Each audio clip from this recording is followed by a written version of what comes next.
இலங்கை சிறையில் மீண்டும் சற்று முன்னர் கலவரம். மேலும் 20 கைதிகள் காயம். மோதலை கட்டுப்படுத்த சரமாரியாக துப்பாக்கி சூடு. டிக்டாக் சிறுமியை பாலியல் துஷ்பிரயோகம் செய்த 17 வயது இளைஞர் இவர்தான். அம்பலமாகும் பின்னணி. கோட்டாபய ராஜபக்சவின் இயற்கை உரத்திட்டத்தை அளித்தது அசோக ரன்வல்லதான். சஜித் தரப்பு குற்றச்சாட்டு. இரட்டை கொலை சந்தேக நபர் மாலைதீவில் அதிரடியாக கைது. தொடரும் அனுரவின் வேட்டை. வேலை கேட்டு செல்லும் பட்டதாரிகளை அடித்து ஓட விரட்டுகின்றது அனுர அரசு என்று கொந்தளிக்கும் நாமல் ராஜபக்ச. இலங்கை கிரிக்கெட் மைதானத்திலேயே சுருண்டு விழுந்து மரணமடைந்த வீரர் சற்று முன் சோகம். முகநூல் பாவிப்பவர்கள் முழுவதும் முட்டாள்களே என்று கொந்தளிக்கும் தயாசிரி ஜேசேகர. இனி தொடர்வது விரிவான செய்திகள். இன்று காலை மீண்டும் நீர்கொழும்பு சிறைச்சாலையில் பதற்றமான சூழ்நிலை உண்டாகியுள்ளது. இன்று ஏற்பட்டுள்ள இந்த மோதலில் மேலும் 20 பேர் காயமடைந்து நீர்கொழும்பு வைத்தியசாலையில் அனுமதிக்கப்பட்டுள்ளதும் குறிப்பிட வேண்டியது. நேற்று மதியம் சுமார் 1 மணியளவில் நீர்கொழும்பு சிறைச்சாலையில் 2 கைதிகள் குழுக்களுக்கு இடையே மோதல் உண்டாகியதை அடுத்து விளக்கமறியலில் வைக்கப்பட்டிருந்த கைதிகள் குழு ஒன்றுக்கும் தண்டனை விதிக்கப்பட்டு சிறையில் அடைக்கப்பட்டிருந்த மற்றொரு கைதிகள் குழுவுக்கும் இடையிலான மோதலாக இது பதிவாகியுள்ளதாக போலீசார் உறுதிப்படுத்தியுள்ளனர். இந்த மோதலில் 2 கைதிகள் உயிரிழந்துள்ளதோடு 38 பேர் காயமடைந்து இப்பொழுது வைத்தியசாலையில் சிகிச்சை பெற்று வருவதும் குறிப்பிடத்தக்கது.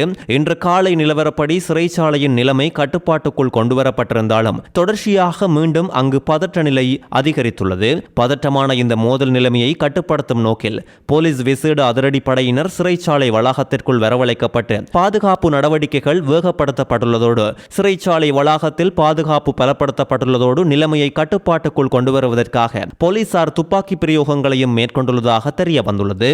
டிக்டாக் செயலி மூலம் நட்பாக பழகிய 14 வயது சிறுமியை பாலியல் துஷ்பிரயோகம் செய்த 17 வயது இளைஞரை களுத்துறை வடக்கு காவல்துறையினர் சுற்றி வளைத்து கைது செய்துள்ளனர். சிறுமியையும் சந்தேக நபருடன் சேர்த்து காவல்துறை அதிகாரிகள் மீட்டதோடு காவல்துறையினரின் விசாரணைகளில் பல தகவல்கள் அம்பலமாகியுள்ளது.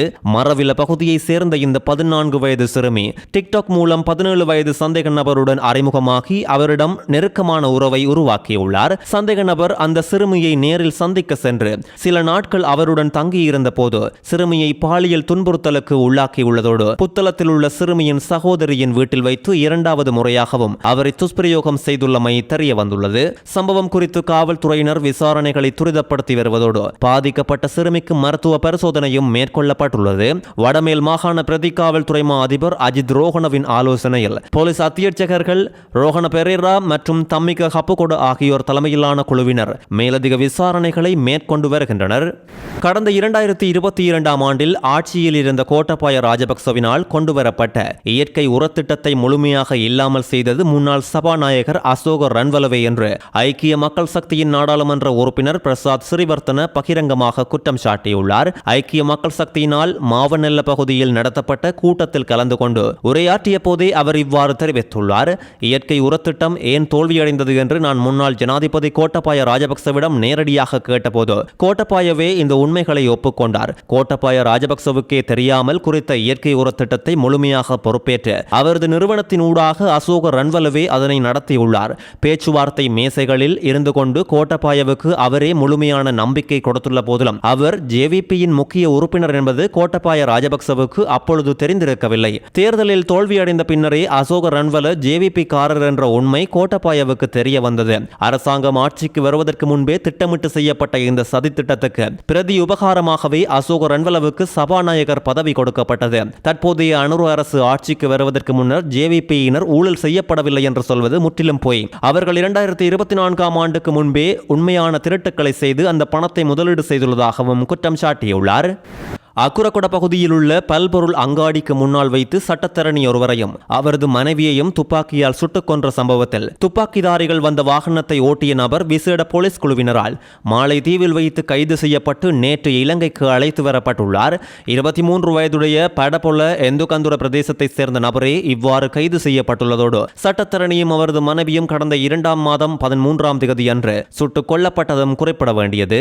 சந்தேக நபர் பஹ்ரைனில் இருந்து மாலைதீவுக்கு சென்றிருந்த போது அவருக்கு எதிராக இலங்கையினால் விடுக்கப்பட்டிருந்த சிவப்பு அறிவித்தலுக்கு அமைய அந்த நாட்டு குடிவரவு மற்றும் குடியகழ்வு திணைக்கள அதிகாரிகள் இது குறித்து இலங்கைக்கு அறிவித்ததை அடுத்து இலங்கையில் இருந்து சென்ற விசேட போலீஸ் குழுவினர் அவரை கைது செய்துள்ளனர். அதன் பின்னர் மாலைதீவின் தலைநகரான மாலேயில் இருந்து அவர் இலங்கைக்கு அழைத்து வரப்பட்டுள்ளார்.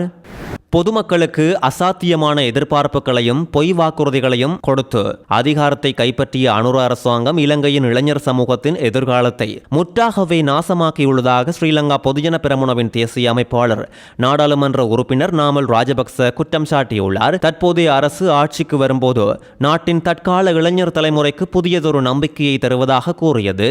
நவீன உலகிற்கு அமைவாக நாட்டை மாற்றுவதாகவும் பட்டதாரிகளுக்கு வேலைவாய்ப்புகளை கொடுப்பதாகவும் விவசாயிகளையும் கடல் தொழிலாளர்களையும் பாதுகாப்பதாகவும் சொல்லி மக்களை ஏமாற்றியே இந்த அரசு ஆட்சிக்கு வந்தது.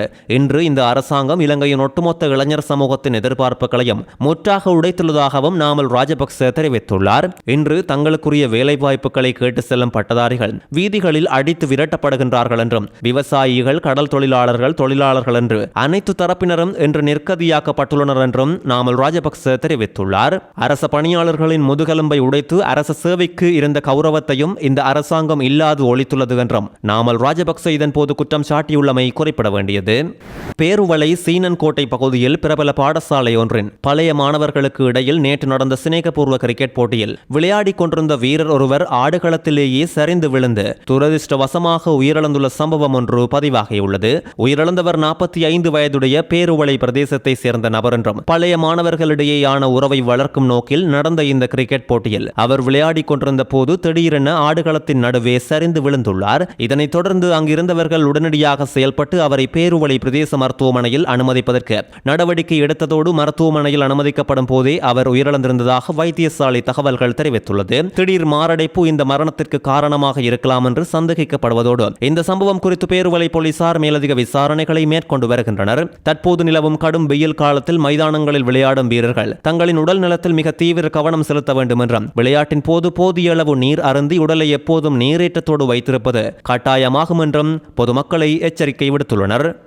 அதிகமாக முட்டாள்களே முகநூல் முழுவதும் நிறைந்திருப்பதாக ஐக்கிய மக்கள் சக்தியின் நாடாளுமன்ற உறுப்பினர் தயாசிரி ஜெயசேகர கடுமையான விமர்சனத்தை முன்வைத்துள்ளார். முகநூல் முட்டாள்களால் நிரம்பி வழிகின்றது என்றும் அறிவார்ந்த விவாதங்களில் ஈடுபடும் இடம் இது அல்ல என்றும் தான் நம்புவதோடு தாம் முகநூலை பயன்படுத்துவதில்லை என்றும் தெரிவித்துள்ளார். அர்த்தமுள்ள விவாதங்களுக்கான ஒரு களமாக முகநூலை கருதாததால் அந்த சமூக ஊடக தளத்தை தவிர்ப்பதாகவும் இவர் தெரிவித்துள்ளதோடு நான் முகநூலுக்கு செல்வதில்லை, காரணம் அது முட்டாள்கள் நிறைந்துள்ளது, இது அறிவாளிகள் வாதிடக்கூடிய ஒரு களமல்ல, அதனால் அங்கு செல்வதில்லை.